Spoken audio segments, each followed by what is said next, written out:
What if I told you that Scotland's most terrifying monster wasn't some creature of legend or a ghostly figure haunting the lochs, but a real man? A man whose crimes were so horrific that even now, centuries later, the truth chills the soul more than any bedtime story ever could. Picture this: on the rugged cliffs of medieval Scotland, hidden from the eyes of the world, was a cave so packed with human bones that even the earth seemed unwilling to swallow them. This is where Alexander Sonnie lived, and he wasn't alone. He led a clan, a family born in darkness, that spent over 25 years murdering and eating those unlucky enough to cross their path. And no, this isn't just some old ghost tale whispered by candlelight. This is one of the darkest, most disturbing true crimes in all of British history. And trust me, the real story is far worse than any legend. So before we go deeper, hit that subscribe button, because once we step inside that cave together, what you'll see, you'll never be able to forget. Back then, Scotland wasn't the land of fairy tale castles and noble kings we like to imagine. No, this was a place where famine stalked the villages, taxes crushed the poor, and superstition ran wild. Justice came quick, but it wasn't always just. People were afraid of witches, of wolves, of their neighbors. And in the middle of this harsh, unforgiving world, Alexander Bean was born. His father was a laborer, his back bent from years of digging ditches for men who wouldn't have glanced at him in the street. But Sonnie, from a young age, he saw that life of endless work not as something noble, but as a curse. He swore he'd never die with a shovel in his hands like his father. So at just 16, he ran, stole a horse, and disappeared into the hills, leaving that backbreaking life behind. At first, he tried to blend in. He worked as an apprentice for a tanner, but that didn't last. He got caught stealing hides and was thrown out. He worked on fishing boats, but even there, he robbed his crewmates blind. Small crimes at first, but each one led him further down the path. And just when it seemed certain he'd hang for his sins, fate introduced him to Agnes Douglas. Agnes was fiery red hair, sharp tongue, and a reputation that followed her from village to village. People said she whispered wicked things to children. They called her a witch. But Agnes didn't fear Sonnie. She admired him, and together they found a kindred defiance. The world wanted to crush them, they'd reject the world entirely. So they fled, not out of fear, but because they were done playing by its rules. They followed the jagged coastline of southwestern Scotland until they found a narrow opening in the cliffs hidden behind cruel, sharp rocks. At low tide, it revealed a vast cavern, dry, sheltered, and unseen by any living soul. Locals avoided it, whispering that the place was cursed. But for Sonnie and Agnes, it was perfect. They built nothing above ground. No smoke rose from a chimney. No footprints led to their door. Everything, their food, their meager belongings, was dragged down into the dark hole in the earth. Agnes carried stolen roots, bits of meat, a battered pot. Sonnie brought a knife and a hatred for humanity that only grew deeper with each passing day. Together, they planted the seed of something monstrous. That first winter nearly killed them. The winds screamed through the cavern like lost souls, but they survived. Agnes gave birth in that cave, their child's first breath echoing off cold stone walls. And as the years went by, more little feet padded through the darkness. No one taught these children of saints or kings. No laws, no prayers, just silence and survival. Sonnie would slip out at night, hunting those unlucky enough to travel too close to the cliffs. At first it was simple, a knife in the dark. Later he set traps, strung ropes, grew bolder. And with each kill, Agnes learned how to make the meat last. Flesh salted and stored, bones burned or smashed, clothes and valuables tossed into the sea. At first they told themselves it was justice, the world had cast them out after all. But soon it wasn't about revenge. It was hunger, pure gnawing hunger. Their children grew up knowing no other life. They took what they wanted, bred among themselves. Brothers, sisters, cousins. It didn't matter. Love wasn't a word they knew. Lust ruled. The family tree tangled until no one could say who belonged to whom. And still the killing continued. By night, the cliffs whispered warnings to travelers, but few listened. Those who disappeared were blamed on wolves, bandits, pirates. No one thought to look beneath their feet. Deep in that cave, the Bean clan thrived, planning for more. In the blackness, time meant nothing. No sunrises, no seasons, only the endless rhythm of hunger and blood. They made their own rituals, silent feasts after a kill, bones laid out in spirals, lullabies hummed in strange guttural tones. Children were named not for saints, but for sounds tarn moth. Their language became primal. Sonnie and Agnes ruled like dark gods, teaching the young not just to kill, but to savor it. The moment a victim's scream broke the night, the first taste of warm flesh, these were sacred things. And if a child hesitated during their first kill, they'd be starved until they learned to enjoy it. Those who showed weakness didn't last long. They too became meat. The cave had no mercy. As the years passed, the clan grew bold. No longer content with lone travelers, they set their sights on entire groups, families, traders, pilgrims. They became master hunters, reading footprints through fog and mud. Their ambushes were brutal. Limbs, severed torsos left hanging in trees like macabre warnings, or maybe art. Locals whispered of shadows with glowing eyes, of strange sounds in the night. But still, no one connected the dots. Disappearances were blamed on the wild, on the sea, on God's anger. Inside that cave, Sonnie and Agnes transformed it into a kingdom of the damned. Skulls lined the walls, hollow eyes staring, bones stacked in patterns. Agnes, gray-haired and hollow-cheeked, carved strange symbols into the stone. She claimed she could see the future in blood splatters. One chamber became a gruesome pantry, hooks of driftwood and stolen iron flesh hung to cure with ash and salt. Children played beneath the swinging corpses like it was nothing. Because for them, it was nothing. It was home. Over time, the stories started to spread. Faint rumors carried on the wind. A shepherd spoke of seeing a man crawling on all fours, sniffing the earth like a hound. A trader swore he heard screams, then nothing while camping too close to the cliffs. A child was found at a village gate, wild-eyed, naked, his teeth filed to points. He never spoke a word, just growled like a beast. By morning, he was gone. And yet, no one acted. Why? Because fear has this strange ability to blind us. It's easier to believe in wolves or curses or pirates. Easier to whisper about the old gods than to admit the truth that the monster might not be some creature of myth, but flesh and blood wearing the face of man. And so the Bean clan flourished hidden beneath the cliffs. They outlived kings, multiplied faster than records could be kept. What began as horror in the minds of villagers became legend. But in that cave, legend became law, rituals, punishments, rules.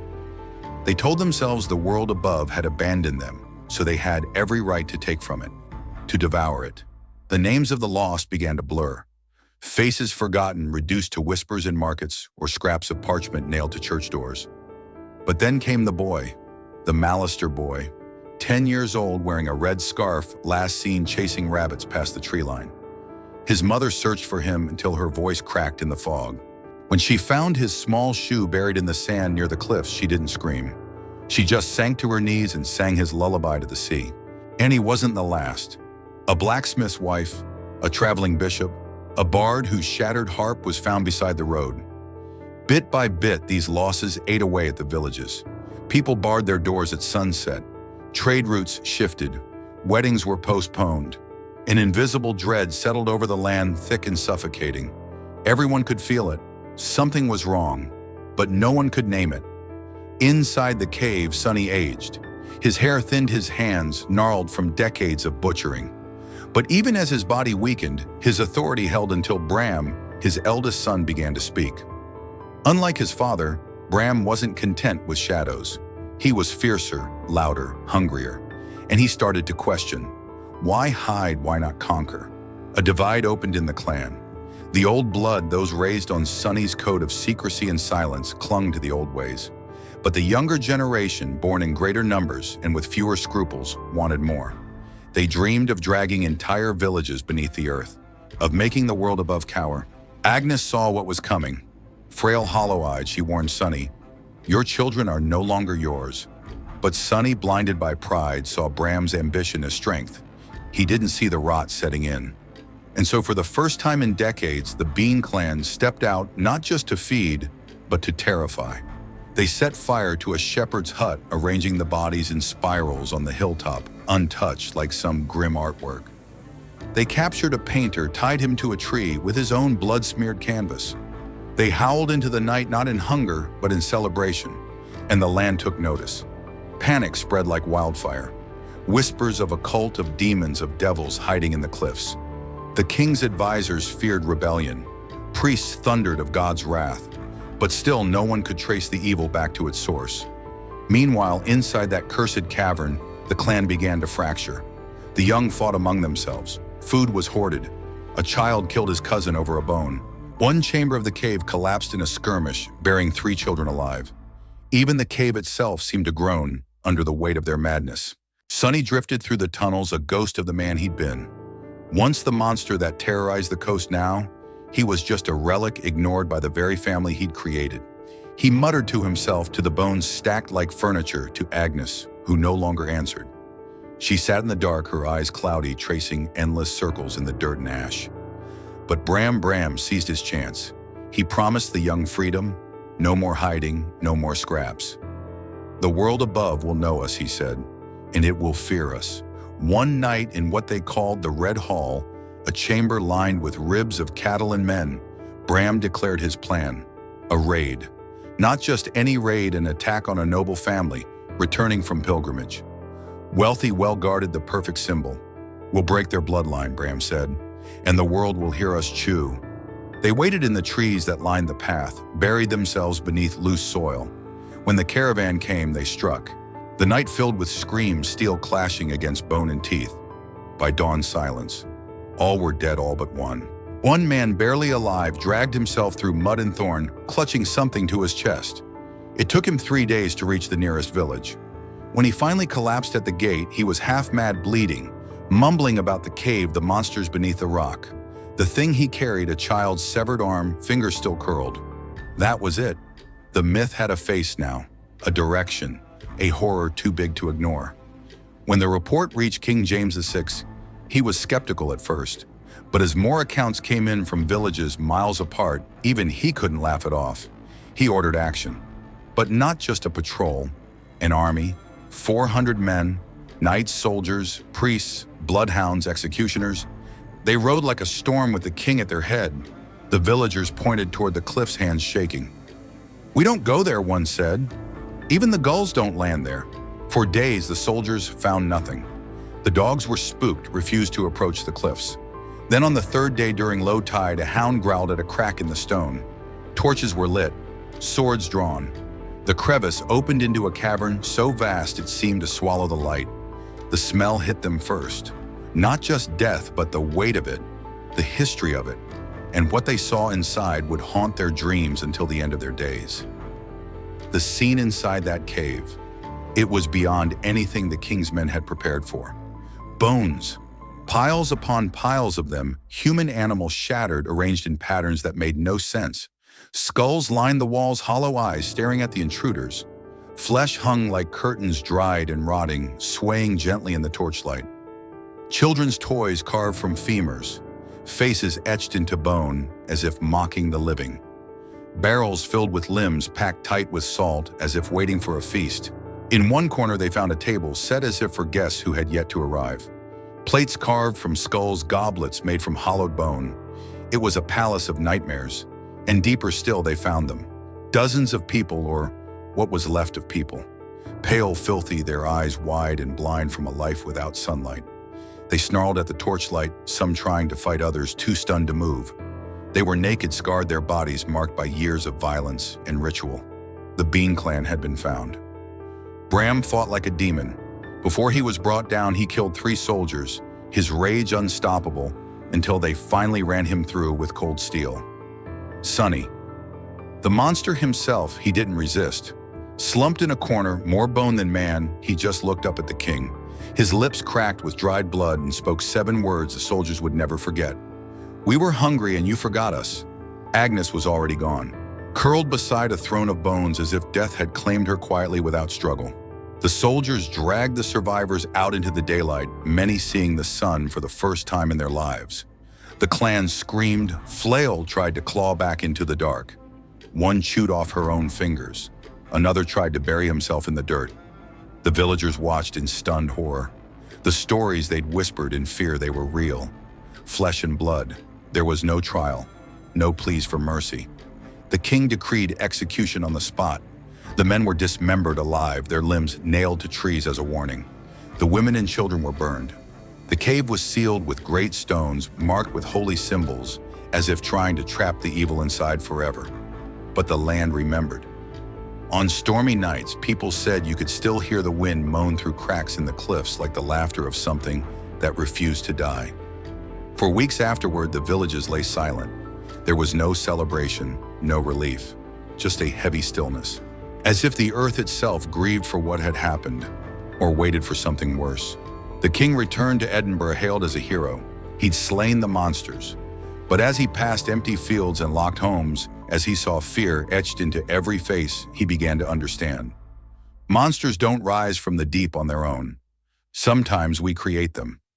Scholars recorded the story of the Bean clan, writing of their horror. But quietly, many asked the same question: how had they survived so long? How had so many vanished without justice? The answer was damning. The people had looked away. Again and again, they'd chosen ignorance over action. It was easier to blame the sea, easier to curse witches, easier to tell themselves that God was punishing them. But some priests in whispers spoke the darker truth. The beans weren't God's punishment. They were ours, a reflection of what happens when we abandon those in need. And what of the children, not the ones born in that cave, but those in the villages above it? The ones who now feared the night, who flinched at every shadow. Some would grow old and never walk the cliffs again. Others would tell the story, passing it down through generations, changing the details, softening the horror. But the fear remained. The legend transformed from a true story to a folk tale, then a joke told to scare tourists. But beneath every laugh was a shiver, because the cave was still there, and no one, not even the bravest, camped near it after dusk. Years later, archaeologists explored the cave. They found bones more than they could count. Some ancient, others disturbingly recent. A small pile untouched by time, too clean, too fresh. The lead researcher abandoned the project, never spoke of it again. Writers turned the tale into plays, books, films. Some painted the beans as demons, others as metaphors for human cruelty. But one author said it best: if you really want to see the Bean Clan, look at any system that lets the forgotten rot unseen. The monster isn't in the cave. It's in how we built the world above it. And that leaves us with the hardest question of all: what makes a monster? Is it blood? Is it choice? Or is it what happens when suffering goes unacknowledged generation after generation until it shapes something new? Something that survives by devouring what we left behind. Because Sonnie Bean didn't rise from hell. He rose from our failure to care, from every slammed door, every hungry child ignored. He wasn't supernatural. He was inevitable. And his story, it doesn't just belong to Scotland. It belongs to all of us. There were always rumors that not all the children were captured, that not all the tunnels were sealed, that a midwife in a distant village once delivered a child with teeth too sharp, eyes that hated the sun. But nothing was ever proven. And maybe that's the scariest part, because the legend became safe package for tourists. A sign called it Cannibal's Cove. But no plaque spoke of the deeper failure, the cost of forgetting the poor. It was history cleaned up for comfort. Yet some remember: the elderly who still won't speak of the cliffs, the children who dream of being dragged underground, the families who leave flowers on unmarked graves, not to forgive the beans, but because they understand that something allowed them to exist. Sonnie Bean wasn't the devil. He was a man, broken, bitter, shaped by a world that had no place for him. He chose evil, but the emptiness that shaped him, that wasn't his creation.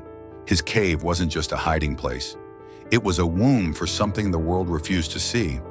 And if we forget that, if we mock the past, if we ignore the shadows, then the same thing can happen again. Because when a kingdom forgets its shadows, they don't disappear, they grow teeth. So what do we do with a story like this? A tale that isn't just about blood and bones, but about the reflection it casts on us. Because here's the truth no one likes to face.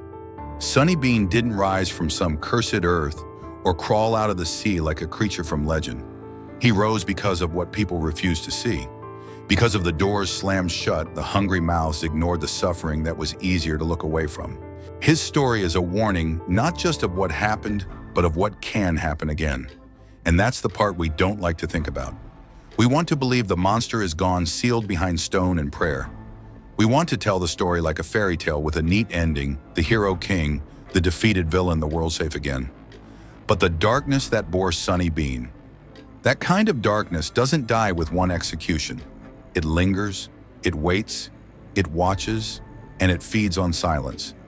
Every time someone was too afraid to speak up, too frightened to search when a neighbor vanished, that silence was another stone in the foundation of the Bean clan's kingdom. Every prayer blaming the devil, every finger pointed at witches or wolves, it gave the true horror room to grow. And when the villagers finally saw the truth, when the king's men dragged those pale, snarling figures into the daylight, they weren't just looking at the beans, they were looking at the price of their own fear. Because the Bean clan's cave wasn't just a hole in the ground, it was a graveyard for empathy, a place where neglect, cruelty, and hunger twisted into something inhuman. And if we're honest, we can still see that pattern today. In every forgotten alley where the homeless are left to fade, in every child who slips through the cracks of a broken system, in every place where it's easier to blame, to judge, to turn away, we're digging new caves. That's what makes the story of Sonnie Bean so terrifying. Not the gore, not the bones, but the reminder that monsters are made, not born, that the next horror could be growing right now in the spaces we refuse to see. And the legend, oh, the legend lived on, but it changed, it softened. Over the years, the tale of the Bean clan became a tourist attraction, a curiosity. The cave was fenced off. A sign went up Cannibal's Cove. People took photos. Kids dared each other to get close to the entrance. But no plaque spoke of the deeper truth of the failure that let the Beans thrive. No one wanted to talk about the real lesson that when we forget the vulnerable, when we look away from suffering, we plant the seeds of the next nightmare. And yet, some remembered. The oldest villagers, the ones who never laughed at the legend, the ones who still left flowers on unmarked graves, not out of forgiveness, but out of understanding. They knew the land hadn't forgotten, that the cliffs still held echoes of what had happened. On stormy nights, people claimed to hear the wind howling through the cracks in the rock, like the laughter of something that refused to die. And what about the caves themselves?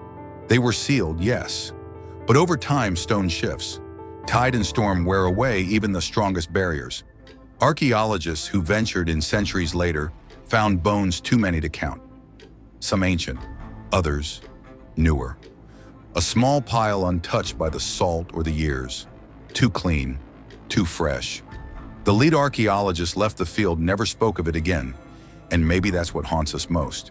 Not the idea that the beans are gone, but that some part of them might still be out there. That the darkness that made them isn't unique to their time or their place. Because when we hear a story like this, we want to believe it's over. We want to believe that kind of horror belongs to the past. But history has a way of repeating itself when we're not watching. And so the question remains, what seeds are we planting now? What caves are we digging with every policy that ignores the poor? With every act of apathy, with every choice to look away? Because the darkness that made Sonnie Bean and his clan, that darkness still exists. It waits in the cracks of every society in the corners we refuse to see. And when the conditions are right, it grows. It grows faster than truth, faster than justice. And by the time we notice, it's already too late. So next time you walk past a stranger in need, next time you hear a cry for help and think someone else will answer, remember the cliffs, remember the cave, remember the cost of silence. Because the Bean clan story isn't meant to just terrify us with gore and shadows. It's meant to hold up a mirror, to force us to see the parts of ourselves in our world we'd rather ignore. And maybe that's the real horror, not what happened in that cave, but what can happen when we refuse to learn from it. So ask yourself, when you hear the wind howl at night, when you see the cracks forming in your own community, will you look away or will you listen? Because somewhere out there beneath some other cliff, another cave might already be breathing. And history loves to repeat itself. Thank you for coming with me on this journey into the dark. If this story moved you, unsettled you, or made you think, don't just hit that subscribe button. Share it, speak about it, remember it, because the past is never as buried as we like to think. And silence. Silence feeds more than just cannibals. Let's go deeper beyond the bones and blood, beyond the terror that kept villagers awake at night. Let's talk about what the Bean Clan really represented, a mirror held up to the darkest corners of the human soul. Because what made Sonnie Bean's story truly horrifying wasn't just what they did, it was how they were made, how a world allowed them to exist, to grow, to thrive in the shadows. Remember what Sonnie said when the king's men found him? "We were hungry and you forgot us." Those words weren't an excuse. They were a verdict, a reminder that monsters like Sonnie Bean don't rise from nothing. They rise from neglect, from indifference, from systems that fail. For over 25 years, the Bean Clan lived beneath those cliffs. A quarter of a century, think about that. Generations came and went, kings rose and fell, and all the while beneath the feet of Scotland's people. This nightmare grew because no one wanted to look too closely, because it was easier to blame wolves or witches or pirates. Anything but the truth. And here's what's truly chilling. The cave itself wasn't the evil. The evil was in the silence that let it fester. The cave was just the vessel. The silence, the fear, the willful ignorance, that was the fuel. So what happened after the Bean Clan was wiped out? After the executions, after the cave was sealed, the world moved on. But it didn't really learn. The villages that had once trembled at the thought of the beans slowly went back to normal. Fields were tilled, markets reopened. People married, had children. The horror faded into story, into folklore, into entertainment. And the deeper lesson that was buried with the bones. The cave became a curiosity, a stop on the map for travelers looking for a thrill. Cannibal's Cove, the sign said, a catchy name easy to sell on postcards and tour guides. But no plaque spoke of the real tragedy. No marker explained that the Bean Clan's horror was born from abandonment, from cruelty, from a world that let them fall through its cracks. And maybe that's the real curse of the Bean Clan. Not that they existed, but that we made their story safe. That we turned it into a cautionary tale stripped of its teeth. Something to scare children, but not to change anything. Because here's the hard truth. If we don't face the roots of the horror, we risk planting it again. Every time we choose convenience over compassion, every time we look away, instead of acting, we're laying the foundation for the next Sonnie Bean. That's why this story matters. That's why we tell it. Not just to remember the terror, but to remember the cause. And as the centuries passed, the legend changed. The details blurred. Some said the beans were demons, others that they were victims of a curse. Plays and books turned them into monsters of fantasy. But the oldest villagers, the ones who refused to speak of the cliffs, who still left offerings on unmarked graves, they knew better. They knew the real monster wasn't the clan. It was the world that let them exist. And here's the part that gives people chills to this day. The rumors that not all of the beans were caught, that not all the tunnels were sealed, that somewhere in some forgotten valley or forest, a branch of that terrible bloodline still hides, waiting, watching, growing. There are stories of strange births in isolated villages. Children born with sharp teeth, with eyes that flinch at the dawn. A midwife who claimed to have delivered such a child who vanished before the sun set. Nothing was ever proven, but the fear lingered. And that's what legends do, don't they? They remind us of what we're afraid to face. They keep alive the parts of history we'd rather forget, because forgetting is dangerous. That cave on the cliffs, it still stands. The stones that sealed it have shifted over time. The wind still howls through its cracks. And no one camps near it after dark. Even the boldest travelers give it a wide berth, because some part of us still remembers. And what about those bones found by archaeologists centuries later? Most were ancient, weathered by time. But a few were too fresh, too clean. No one wanted to ask the obvious question. No one wanted to think about what that meant. Because if there's one thing we fear more than monsters, it's the idea that they might still be out there. And maybe that's why this story survives. Because deep down we know that what created the Bean Clan wasn't unique. It wasn't just medieval Scotland. That same darkness can rise anywhere, anytime. All it needs is the right soil, fear, neglect, silence. So next time you hear a cry in the dark, next time you see a crack forming in your community, ask yourself, are we planting seeds for another cave? Another clan, because Sonnie Bean wasn't just Scotland's monster. He was a monster we made. A monster born from the hunger we refuse to see. And his story, it's not done teaching us yet. So where does that leave us after all these centuries, after the legends and the books and the tours? What's the legacy of the Bean Clan? It's easy to say there's stories about cannibalism, about horror, about a family of monsters that haunted the cliffs of Scotland. But if that's all we take from it, we're missing the point. Because what truly makes this story powerful isn't just the gore. It's the mirror it holds up to us to how we build societies, how we treat those we leave behind, and how easy it is for us to pretend we don't see what's growing in the dark. Sonnie Bean and his clan didn't come from nowhere. They came from hunger, from cruelty, from a world that chose to ignore the suffering right beneath its feet. And when the truth finally came to light, when the king's men sealed that cave and burned the bodies, it wasn't just the end of a nightmare. It was a reminder that the real horror was how long it had been allowed to go on. But here's what's haunting: even now, the signs of that darkness are still around us. Not in caves maybe, but in the cracks of our own communities. In the people we don't see or choose not to. In the places we won't go, the voices we don't listen to. Every abandoned alley, every forgotten town, every child who grows up invisible. Those are the caves we're digging today. And if we're not careful, if we keep looking away, what grows in those caves might be just as terrifying. Because the lesson of the Bean Clan isn't about monsters. It's about what happens when we let our fear and apathy build the perfect home for them. And what about the cave itself? It's still there. The cliffs still stand against the sea, battered by time but unbroken. The wind still howls through the cracks, and on stormy nights, some say it sounds like laughter. Or maybe it's just the sea, or maybe it's the memory of something that refuses to die.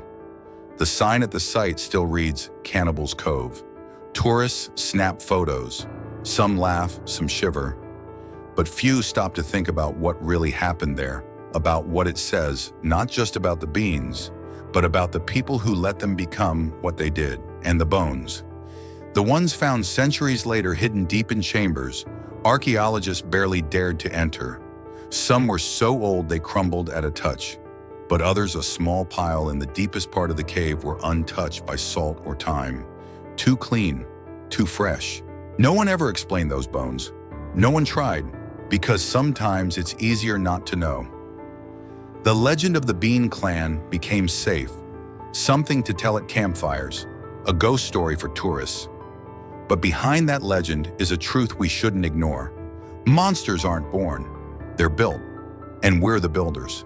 So ask yourself, when you hear about someone who's fallen through the cracks, when you see suffering at the edges of your world, will you look away, or will you remember the cave? Because history loves to repeat itself.